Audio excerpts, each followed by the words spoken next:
오늘 우리에게 주신 하나님 말씀은 고린도전서 10장 1절에서 13절 말씀입니다. 고린도전서 10장 1절에서 13절 말씀인데요. PPT에도 있지만은 성경책을 한번 찾아보셔서 같이 보시면 더 좋을 것 같습니다. 고린도전서 10장 1절에서 13절 말씀입니다. 교독해서 읽도록 하겠습니다. 형제들아, 나는 너희가 알지 못하기를 원하지 아니하노니 우리 조상들이 다 구름 아래에 있고 바다 가운데로 지나며 다 같은 신령한 음식을 먹으며 류를 마셨으니 이는 그들을 따르는 신령한 반석으로부터 마셨음에 그 반석은 곧 그리스도시라. 그러나 그들의 다수를 하나님이 기뻐하지 아니하셨으므로 그들이 광야에서 멸망을 받았느니라.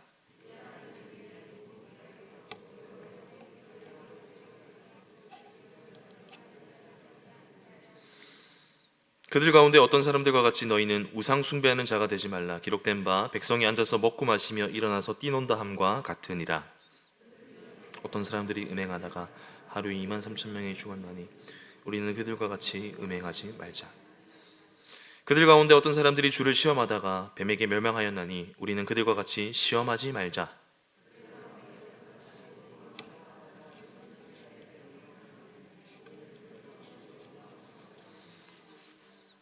그들에게 일어난 이런 일은 본보기가 되고 또한 말세를 만난 우리를 깨우치기 위하여 기록되었느니라. 그런즉 선줄로 생각하는 자는 넘어질까 조심하라. 함께 읽겠습니다. 사람이 감당할 시험 밖에는 너희가 당한 것이 없나니 오직 하나님은 미쁘사 너희가 감당하지 못할 시험 당함을 허락하지 아니하시고 시험 당할 즈음에 또한 피할 길을 내사 감당하게 하시느니라. 아멘. 여러분, 세례를 꼭 받아야 될까요? 세례를 꼭 받아야 될까요? 유럽의 교회들에 관한 기사를 몇 해 전에 본 적이 있습니다. 기독교가 가족 종교가 되었는데 젊은이들이 교회를 많이 떠나더라. 그런데 교회를 떠난 젊은이들이 그래도 인생에 3번은 교회를 가는 경우가 있다고 합니다. 언제일까요? 예수는 안 믿어도 결혼식은 교회에서, 자녀를 유아세례 받게 하기 위해서, 그리고 장례식을 교회에서 한다는 겁니다.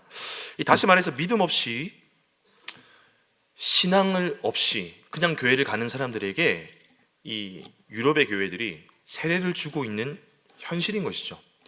여러분, 이런 시대 흐름 속에서 세례를 꼭 받아야 될까요? 세례를 받아야만 구원받을 수 있는 것입니까? 이전에 이런 질문을 받은 적이 있습니다. 아직 세례를 받지 못했지만 나는 예수님을 믿고 있습니다. 세례를 받으려면 세례 교육을 받아야 되는데 그 안에 이제 좀 귀찮은데라고 이렇게 괄호가 있었던 것 같습니다. 꼭 세례를 받아야 하는 걸까요? 그래서 세례의 의미에 대해서 제가 좀 이렇게 설명을 드렸습니다. 근데 그 설명에 대해 감동이 없어 보였습니다. 안 받으실 수도 있겠다. 그런데 감사하게도 지난번에 결국 세례를 받으셨습니다. 오늘은 저희가 하이델베르크 교리문답을 통해서 세례가 무엇이며 또 어떤 의미인지, 그리고 세례를 통해 지금 오늘 우리에게 주시는 메시지가 무엇인지, 세례를 받아야 되는 이유, 세례를 받아야 하는 이유라는 제목으로 하나님 말씀 전하겠습니다. 자, 그렇다면 세례를 받아야 될 첫 번째 이유는 무엇일까요? 첫 번째는 세례는 성도가 죽고 다시 살아난 존재임을 보여주신 것이기 때문입니다. 세례는 성도가 죽고 다시 살아난 존재임을 보여주는 것이기 때문입니다. 예수님이 세례 받을 때나 요한이 이 세례를 줄 때 요단강에서 줬습니다. 이 초대교회에서 세례를 줄 때는 물이 부족하거나 병상에 있는 사람들을 제외하고는 이 전신을 물에 담그는 세례를 줬습니다. 조금만 검색해 보시면 세례탕도 있고요. 그럼 거기에 물로 몸을 씻고 나오는 겁니다. 그러면은 흰 옷을 덮어주는 것이죠. 흰 옷 입은 주의 백성, 이제는 의롭게 되었다라는 의미를 담고 있습니다. 이 사진을 보시면 에베소 교회 세례터라고 해서 이런 장소도 있습니다. 여기 중간에 이렇게 길게 나와 있는 데가 내려가는 계단, 또 올라오는 계단이 있는데 거기 이제 물이 지나가게 하는 겁니다. 물이 지나가게 하는 겁니다. 그래서 이 계단을 내려갔다가 올라오는 거죠. 어떤 의미인지 아시겠죠? 이 죄인이 들어가서 모든 죄를 물로 씻고 올라오는 의식을 행했던 것이죠. 지금 장로교회는 물로 안수를 줍니다. 같은 의미입니다. 죄가 씻겼다, 새롭게 되었다. 그럼 이 세례에 대해 하이델베르크 교리문답은 뭐라고 말하고 있을까요? 69문인데요. 제가 문을 읽으면 여러분께서 답을 해주시면 되겠습니다. 그리스도께서 십자가 위에서 이루신 단번의 제사가 당신에게 유익이 됨을 거룩한 세례에서 어떻게 깨닫고 확신합니까?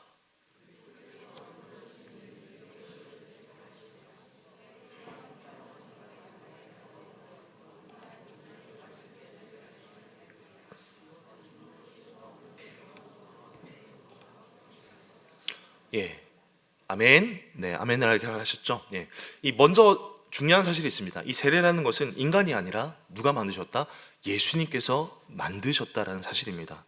몸이 물로 깨끗하게 되는 것처럼 피와 성령으로 우리의 죄를 깨끗하게 하시는 것이 확실하다라는 고백입니다. 그럼 여러분, 세례는 구원받는 조건일까요? 표시일까요? 표일까요? 세례는 구원받는 조건일까요? 표일까요? 네, 세례는 구원받는 조건은 아닙니다. 이를 우리가 더 자세히 살피기 위해서 오늘 고린도서 10장과 함께 좀 살펴봐야 되겠는데요. 고린도서 10장 1절을 보니까 바울은 반드시 알아야 된다 이렇게 말을 하고 있습니다. 무엇을요? 10장 1절 말씀 우리 같이 한번 읽어보겠습니다. 시작. 형제들아, 나는 너희가 알지 못하기를 원하지 아니하노니. 꼬아서 말을 했습니다만 알길 원한다. 2절 같이 한번 읽어보겠습니다. 시작. 바다 가운데로 지나며. 이스라엘이 바다 가운데로 지났다. 바로 출애굽하며 홍해 바다를 건널 때의 이야기를 지금 하고 있습니다. 그런데 이 홍해 바다를 건넌 누구나 아는 이 사건을 바울은 한 단어로 설명하고 있습니다. 2절, 3절 말씀입니다. 모세에게 속하여 다 구름과 바다에서 세례를 받고 홍해 바다를 걷는 것은 세례이다. 여러분, 세례는 무엇입니까? 세례는 죄인된 옛 생활을 벗어버리고 주님 안에 새로운 생명을 시작하는 것을 상징하는 예식이죠. 근데 홍해를 건너면서 아무리 성경을 찾아봐도 세례식을 한 적이 없는데, 도망가기 바빴을 텐데 이스라엘 백성이 홍해를 걷는 그 자체를 바울은 세례라고 하고 있습니다. 왜일까요? 갈라진 홍해 사이를 지나간 그 자체가 세례라는 것입니다. 이 이스라엘이 홍해 앞에 서 있는데 홍해 바다가 갈라집니다. 그런데 그 홍해 한가운데를 이스라엘이 지납니다. 그런데 이 갈라진 길은 뒤로는 어디로 연결되어 있습니까? 애굽과 연결되어 있습니다. 애굽은 과거, 노예, 종, 죄를 상징하는 것이지 않습니까? 그래서 홍해를 가다가도 다시 뒤로 돌아갈 수도 있는데 홍해를 이스라엘이 건너고 나서 바다가 다시 합쳐졌다는 것이죠. 무슨 말일까요? 옛날로 다시 돌아갈 수 없다는 것입니다. 우리 옆에 있는 분들께 같이 한번 이렇게 해주실까요? 옛날로 돌아갈 수 없습니다. 다시 한번 말씀해 보시죠. 뒤돌아보지 마세요. 예, 여러분, 이스라엘에게 이제 남은 것은 무슨 길밖에 없습니까? 뒤돌아갈 수 있는 길은 없습니다.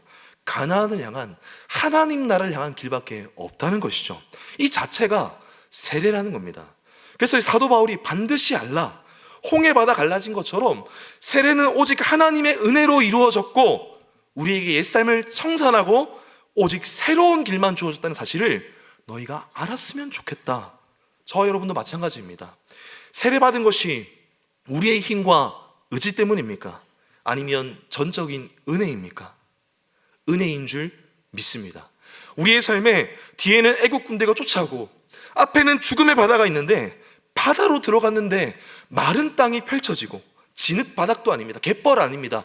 마른 땅이 펼쳐져서 들어가면서 죽고 새 생명으로 걸어 나온 존재인 줄 믿습니다.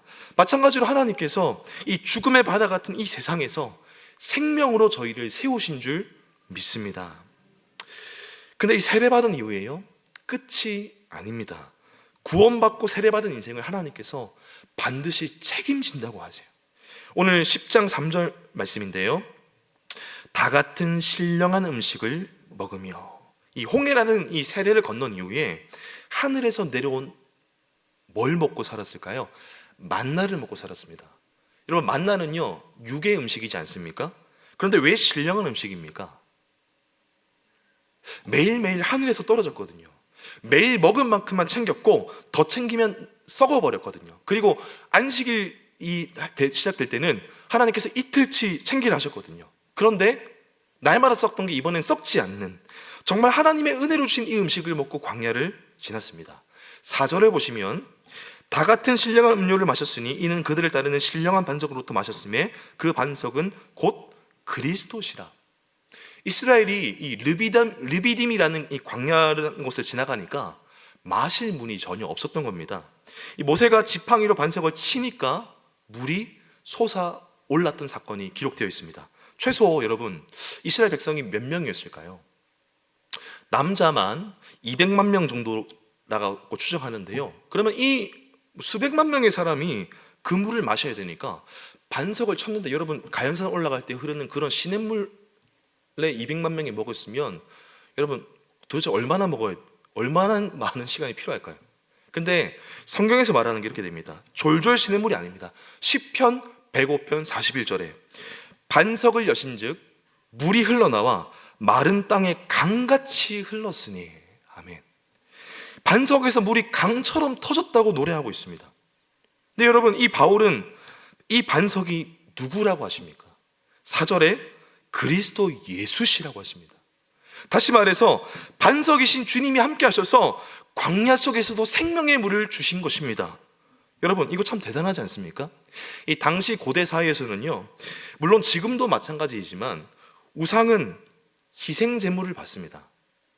받아야 움직입니다. 사실은 움직이지 않습니다. 자식도 바치고 돈도 바치고. 그런데 여러분, 주님이 세례받은 이 사람들에게 무엇을 하셨습니까? 지팡이를 맞으시고 물, 즉 생명을 주신 것입니다. 인간에게 생명 주시기 위해서 십자가에 못 박혀 죽으셨습니다. 게다가 4절 중간 부분을 다시 한번 띄워주시면요, 빨간 색깔 글자가 있는 것이 있을 겁니다. 다 같은 신령한 음료를 마셨으니 이는 그들을 따르는 신령한 반석으로부터 마셨음에 그 반석은 곧 그리스도시라. 아멘. 반석이신 예수님이 이스라엘을 따라다니셨다는 말씀입니다. 여러분, 하나님은 어떤 분이십니까? 너희가 어디로 가든지 내가 함께 따라간다. 그래서 이스라엘이 가는 그 모든 광야 속에서 죽음도 이겨내고 음식도 먹고 능력으로 행한 줄 믿습니다. 주님 안에 여러분, 세례받은 성도, 예수 안에 죽고 산 성도를 하나님이 어디서든지 책임지시는 줄 믿습니다. 다시 되돌아갈 길은 주님께서 닫으셨습니다. 하나님 나라를 향해 나아가는 저와 여러분 되시길 주님 이름으로 소망합니다. 아멘. 두 번째는 이 세례를 통해서 무엇을 보여주십니까? 함께 하심을 보여주십니다. 함께 하심을 보여주십니다. 오늘 70문을 한번 읽어봤으면 좋겠는데요, 제가 문을 읽겠습니다. 그리스도의 피와 성령으로 씻겨진다는 것은 무슨 뜻입니까?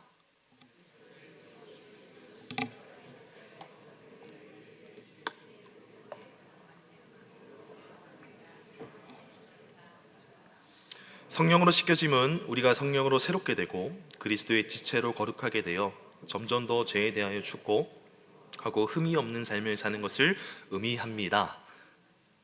아멘. 예수님의 피와 성령으로 죄 씻음 받는 것을 보여주는 표, 피와 성령으로 죄 씻음 받은 것을 보여주는 표가 세례라고 했습니다. 이 세례가 어떤 사람들에게는 미신처럼 여겨지기도 합니다. 그래서 저는 뭔가 에너지가, 목사님께서 이렇게 얹어주셨을 때 뭔가 뜨거운 에너지가 전해질 것 같았는데 그러지 않았어요, 이러기도 하시고, 또 혹은 그저 전통으로 지키는 모습도 있지만 하나님께서 목사가 집례하는 세례에 효력을 발생시키는 줄 믿습니다. 그리고 세례를 주어 제자를 삼으라고 하지 않으십니까? 이 세례를 할 때 쓰이는 것이 여러분 무엇입니까? 물입니다. 이 세례의 의식을 통해서 쏟아지는 이 물, 그 자체에는 우리 영혼을 깨끗하게 하는 능력이 있을까요? 없을까요? 없습니다. 그런 세례의 물로 씻는 것은 예수 피를 통해 내 죄가 깨끗하게 되는 것을 보여주는 상징의 물이 됩니다. 우리의 죄는 오직 예수 피로만 깨끗하게 되는 줄 믿습니다. 그래서 예수 피로 우리의 더러운 옷을 씻어 흰 옷을 입었습니다, 이렇게 말하지 않습니까? 실제로 우리가 이 피의 옷을 빨면 빨간 옷이 되겠습니다만, 이 십자가의 피가 우리의 죄를 없앴기 때문에 희게 되었다라고 고백하는 것이죠. 자, 그런데 우리가 예수 피로 깨끗하게 된 것을 누가 하셨다라고 고백하고 있습니까? 성령께서 하셨다라고 고백하고 있습니다. 여러분, 성령께서 우리 영혼을 깨끗하게 하시는 분인 줄 믿으시기 바랍니다. 그리고 우리가 말씀대로 살도록 인도해 주십니다. 이게 세례의 원리입니다. 그럼 여러분, 세례를 통해서 우리 주님께서 인간이 무엇이 되게 하실까요? 그리스도의, 오늘 고백에 의하면 지체가 되게 하십니다. 하나님 나라의 구성원이 되는 것이고요, 이 땅에서는 교회에 공식적으로 들어가게 되는 의식이 됩니다. 이 세례는 한 사람이 죄인에서 하나님의 자녀로 교회로 들어가는 이 변화를 보여주는 예식인데요, 그렇다면 이 구약에서는 무엇이 하나님의 백성 안으로 들어가는 예식이었을까요? 세례처럼 두 글자입니다. 뭔가 잘라내는 겁니다. 할례입니다. 하나님이 자녀를 주겠다 약속하셨는데 아브라함과 사라가 임신을 못하니까 사라의 여종을 통해서 이스마엘을 낳지 않습니까? 그에 대해 하나님의 징계로서 아브라함에게 하나님이 침묵하십니다. 몇 년간 침묵하셨을까요? 13년간 침묵하셨습니다. 그리고 13년 만에 하나님이 아브라함에게 나타나셔서 말씀하시는 게 바로 이것인데요, 나는 전능한 하나님이라 자식을 주겠다고 한 내 약속을 믿어라 하시면서 아브라함에게 할례를 하게 하세요. 여러분, 할례가 무엇입니까? 이 생식기의 표피를 잘라내는 것이거든요. 이거는 무슨 의미냐면 주님 생명이 주님께 있습니다. 내 힘으로 안 하겠습니다라고 고백하는 것이죠. 이렇게 생명을 잘랐더니 오히려 은혜로 100세의 이삭이 태어났습니다. 그래서 할례는 이 바리새인들에 의해서 율법주의의 상징이 된 거지, 본래는 죽은 자리에서 생명이 나는 은혜를 상징하는 것이죠. 결국 구약에서도 은혜로 하나님의 백성이 되었습니다. 마찬가지로 신약에서는 골로새서 2장 11절 말씀에 한번 함께 읽었으면 좋겠습니다. 시작. 또 그 안에서 너희가 손으로 하지 아니한 할례를 받았으니 곧 육의 몸을 벗는 것이요 그리스도의 할례니라. 12절. 너희가 세례로 그리스도와 함께 장사되고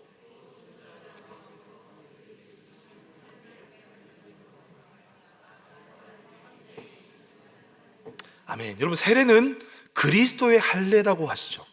이제는 할례를 하지 않지만 그리스도 예수님의 믿음으로 우리 안의 죄를 잘라내고 마음을 까내서 세례를 통해 공식적으로 성찬과 예배에 참여할 수 있게 되었다. 왜냐하면 로마서 6장 3절에 이렇게 기록하고 있기 때문입니다.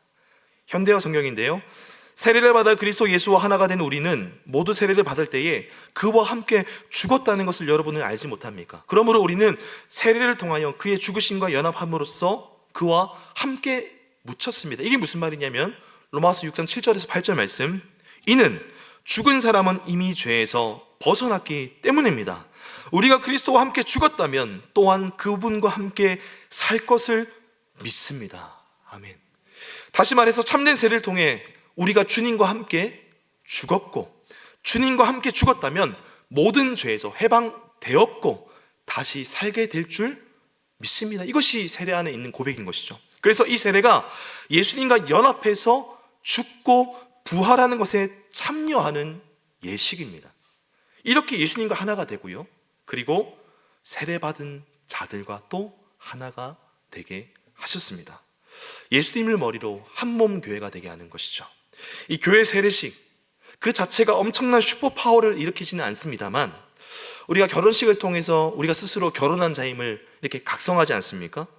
세례식을 통해서 교리문답을 해서 내가 믿는 것을 처음부터 점검하고 나 혼자 신앙생활하는 것이 아니라 내가 모든 교회 앞에서 믿음을 가졌음을 고백하고 넘어지는 부분이 있어도 교회와 함께 일으켜 세워지고 이를 위해 세례를 받으라고 하는 것입니다. 여러분, 오늘 이 시대를 각자 도생의 시대라고 합니다. 살 길을 찾아 나 혼자 어떻게 해서든 헤쳐나가는 이 시대를 각자 도생이라 한다면 세례 받는 분들은 혼자 걷는 길이 아닌 줄 믿습니다. 주님과 함께, 그리고 성도와 함께입니다. 그래서 이 골방에서 세례를 베푸지 않고 모든 분 앞에서 공개적으로 하지 않습니까? 그런 점에서 세례 받으신 분들은 어떤 경우라도 나는 고독하다, 나는 외롭다, 나는 혼자다, 이렇게 생각하시는 것은 주님이 주시는 생각이 결코 아닙니다. 엘리야가 나만 혼자 남았다고 했을 때, 저를 이제 죽여주십시오 라고 했을 때, 그때 우리 주님께서 뭐라 하십니까? 바알에게 무릎 꿇지 않은 7,000명이 여전히 있다. 그리고 주님이 너와 함께하지 않느냐. 그런 점에서 고린도전서 10장 3절에서 4절을 보시면 다 같은 신령한 음식을 먹으며 다 같은 신령한 음료를 마셨으니 이는 그들을 따르는 신령한 반석으로부터 마셨음에 그 반석은 곧 그리스도시라. 아멘. 홍해에서 세례를 받은 후에도 혼자가 아닙니다. 다 같이 주님으로부터 나오는 음식과 음료를 마셨다는 것입니다. 그래서 혹시 우리 중에 아직 세례를 받지 않으신 분이 있다면 꼭 받으시길 축복합니다. 받으신 분들은 세례의 의미가 무엇인지 다시 생각하고 주님과 함께 죽고 살았음을, 그래서 교회 안에 있다는 그 감격을 회복하는 은혜의 시간 되시기를 주님 이름으로 소망합니다. 그러므로 주님과 연합한 우리가 해야 될 것이 무엇일까요?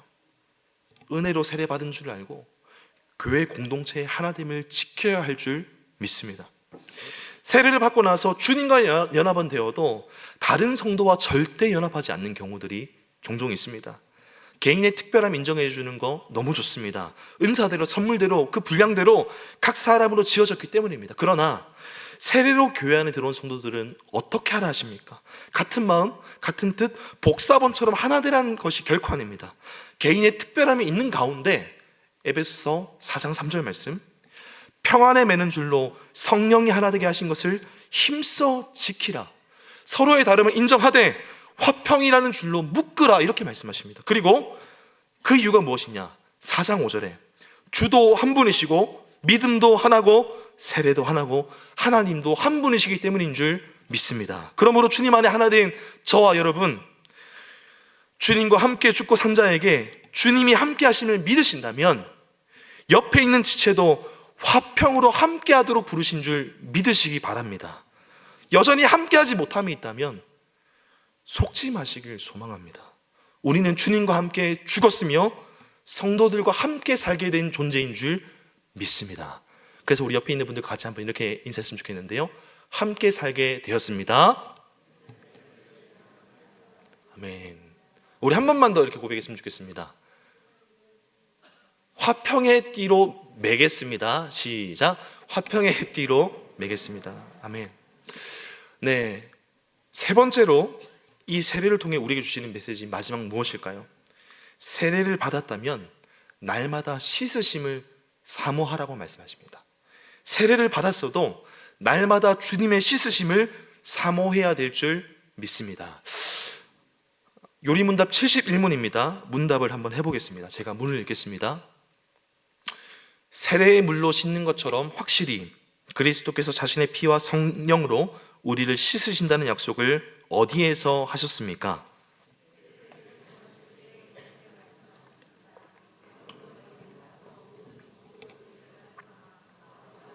성령의 이름으로 세례를 주고 받는 사람은 구원을 얻을 것이요 믿지 않는 사람은 정죄를 받으리라.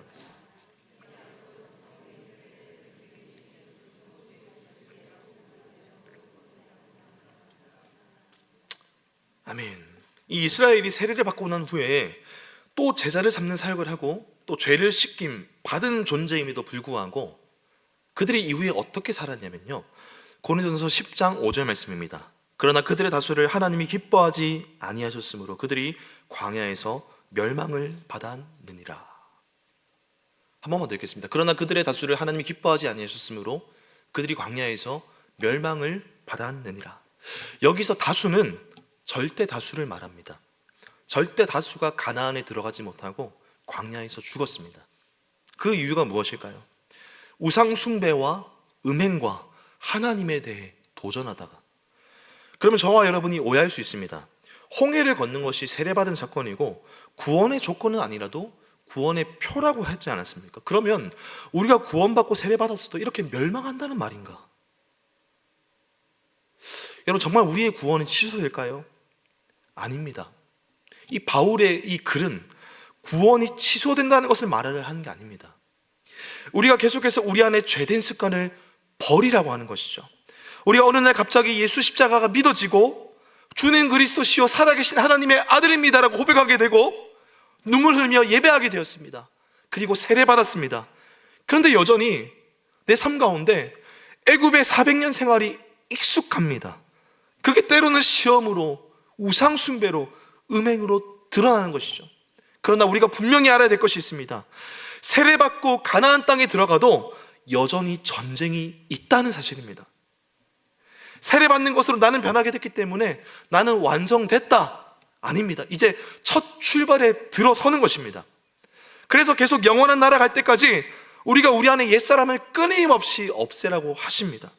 이 옛습관이 고린도 교회 안에 드러났습니다. 그럼 여전히 우리 안에는 이 모습이 있을까요? 없을까요? 있습니다. 안타깝게도 이 말씀을 전하는 제 안에도 있습니다. 여전히 싸우고 있는 죄의 모습들이 있는 것을 발견하게 됩니다. 그래서 바울은 고린도전서 10장 12절에서 이렇게 고백하고 있습니다. 그런즉 선줄로 생각하는 자는 넘어질까 조심하라. 아멘. 세례를 받았다, 나는 예수 믿고 구원받았다, 이게 완성이 아니라 믿음의 여정의 시작이기 때문에 넘어질까 조심하라고 말씀하는 것이죠. 그러나 여러분, 오늘 말씀에 하나님은 어떤 분이십니까? 이스라엘이 세례받고 홍해를 건너서 처음 싸웠던 그 아말렉과의 전쟁에서 하나님이 어떤 분이신지 이렇게 말씀하고 있습니다. 출애굽기 17장 16절 말씀입니다. 함께 읽으실까요? 시작. 여호와께서 맹세하시기를 여호와가 아말렉과 더불어 대대로 싸우리라 하셨다 하였더라. 아멘. 세례받은 이후에도 성도에게 전쟁이 계속했지만, 그러나 하나님이 더불어 함께 연합하고 죽고 부활하여서 대대로 싸우리라고 약속하고 계십니다. 그래서 고린도전서 10장 13절에서 이렇게 약속의 말씀하십니다. 우리 잘 아는 말씀인데요, 함께 읽겠습니다. 사람이 감당할 시험 밖에는 너희가 당할 것이 없나니 오직 하나님은 미쁘사 너희가 감당하지 못할 시험 당함을 허락하지 아니하시고 시험 당할 즈음에 또한 피할 길을 내사 너희로 능히 감당하게 하시느니라. 아멘. 주님과 함께 죽고 살았기 때문에 성령의 도움으로 능히 감당하게 될 줄 믿습니다. 그래서 이미 세례받은 분들은 오늘 어떤 결단을 하셔야 되겠습니까? 내가 세례를 참 두렵고 떨리는 마음으로 받은 그 시절이 있었는데 실족하는 길로 가지 않고 회개해야 되겠다. 은혜를 의지해야 되겠다. 그래서 이 고린도전서 10장을 전하는 이 바울이 어떤 맥락에서 이 10장을 쓰게 되었는가? 세례에 대해서 쓰게 되었을까요? 성경에 있으시다면은 10장 1절의 바로 앞부분 고린도전서 9장 27절 말씀을 같이 한번 읽고 제가 한번 읽어드리겠습니다. 바울이 이렇게 고백했습니다. 내가 내 몸을 쳐 복종하게 함은 내가 남에게 전파한 후에 자신이 도리어 버림을 당할까 두려워함이로다. 아멘. 내가 주님의 사람으로서 날마다 복음을 전하는데 혹시 선줄로 생각했으나 넘어지지 않을까? 바울마저도 그 연장선상에서 했었던 이야기입니다. 그렇다면 여러분, 이 고린도 교회는 무엇을 잘못한 것일까요? 하나님의 신령한 은혜를 받긴 받았는데 하나님의 말씀을 신뢰하지 않고 믿지 않고 자기를 치지 않고 방종했던 것입니다. 그 결과 가나안이라는 하나님의 가장 큰 상급을 놓치게 된 것이죠. 그래서 이 땅을 살아가면서 늘 하나님 앞에 자기를 돌아보고 주님 바라보시는 그 인생, 다른 일을 실족시키는 인생이 아니라 다른 일을 세례로 증인으로서 증거하며 세우시는 인생 되시기를 주님 이름으로 축원드립니다. 아멘. 오늘 말씀의 결론을 맺습니다. 첫 번째로 세례를 받아야 될 이유가 무엇입니까? 우리는 예수와 함께 죽고 구원받은 인생인 줄 믿습니다. 주님과 함께, 교회와 함께, 성도와 함께 하는 자로 부르셨습니다. 화평의 띠로 매라 하셨습니다. 무엇보다도 하나님 앞에 선줄로 생각하지 않고 늘 주님만 의지하면서 주님이 이기게 하실 것을 믿음으로 성령 안에서 늘 행하는 저와 여러분 되시길 주님 이름으로 축원드립니다.